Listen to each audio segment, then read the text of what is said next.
Since the beginning of the COVID-19 pandemic, there have been many attacks and hatred aimed at the Asian American and Pacific Islander community throughout our city and our country, which has recently grown exponentially.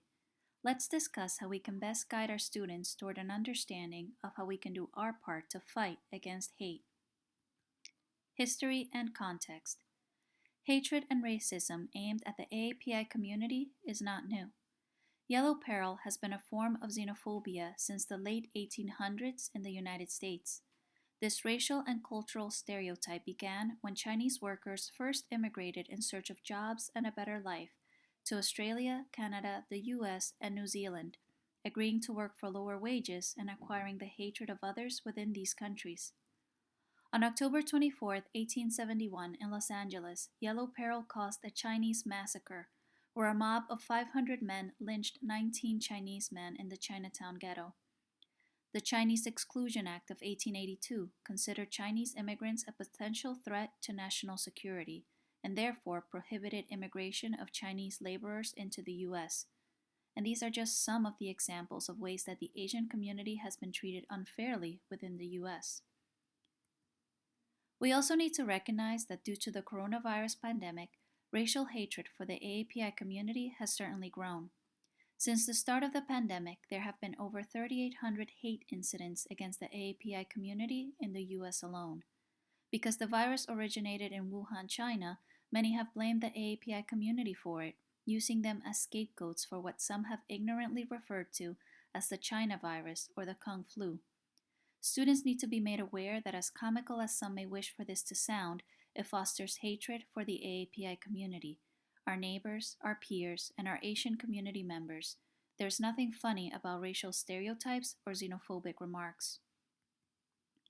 Students may be concerned about recent attacks against the AAPI community, such as the spa shooting in Atlanta, Georgia, or the attacks against the elderly, such as an 84-year-old woman attacked in San Francisco, a 61-year-old Filipino man slashed on the subway of New York City, a 64-year-old woman who was robbed outside a Vietnamese market in San Jose, California, and a 91-year-old man who was thrown to the ground in Oakland, Chinatown. Respond to bullying in the classroom. There may also be bullying happening in schools and within classroom walls, students calling others derogatory names or not wanting to sit next to an AAPI student. They may be blamed for the coronavirus and harassed about our current situation with the pandemic. AAPI students might be stressed and scared, and they need our support. Simply ignoring this behavior is not an option. As teachers, we need to address these teachable moments and help students understand that it is not okay to use their peers as scapegoats, that mean words still hurt, and that racist and xenophobic actions have hurtful consequences. Teach students to stand up for their peers. How to speak up in schools, from tolerance.org. Interrupt. Speak up against every biased remark, every time, in the moment, without exception. Think about what you'll say ahead of time so you're prepared to act instantly. Question. Ask simple questions in response to hateful remarks to find out why the speaker made the offensive comment and how you can best address the situation. Educate. Explain why a term or phrase is offensive. Encourage the person to choose a different expression. Hate isn't behind all hateful speech. Sometimes ignorance is at work, or lack of exposure to a diverse population. Echo.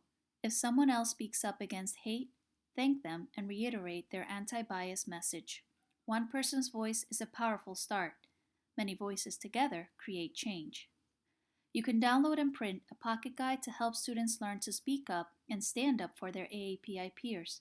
It may require practice as well as open and honest discussions as a class to come to terms with what students fear and are experiencing in their daily lives. AAPI voices and representation.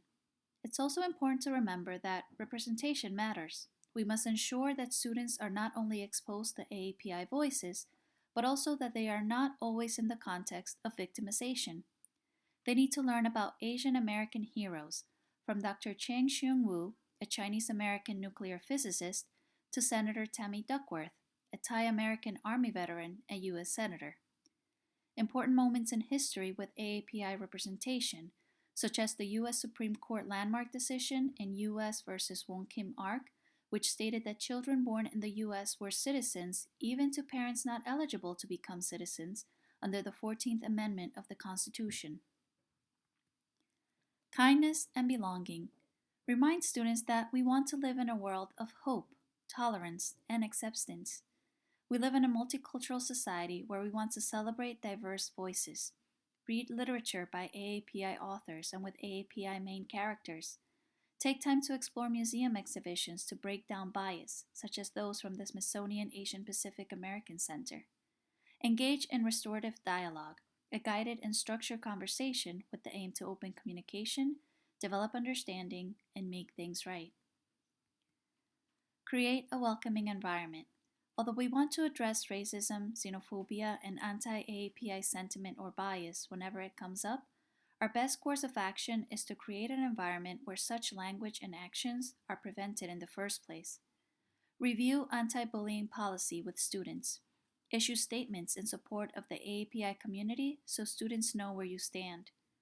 Recognize that events going on outside of the classroom and school community create fear and trauma among our families and students. Don't be afraid to address these issues with students. Open communication can be a comfort to many of them. Take action. All students are affected by hate and bias, even when their own race, ethnicity, or identity is not directly impacted. It is up to us as educators to support those who are targeted by hate and educate others so that they too can become allies. We must teach students the necessary digital literacy skills to identify hateful and biased speech online and on social media, as well as how to recognize credible news sources and spot bias reporting. It will help cut down on the spread of misinformation and perhaps avoid repeating of racist tropes inside and outside of school.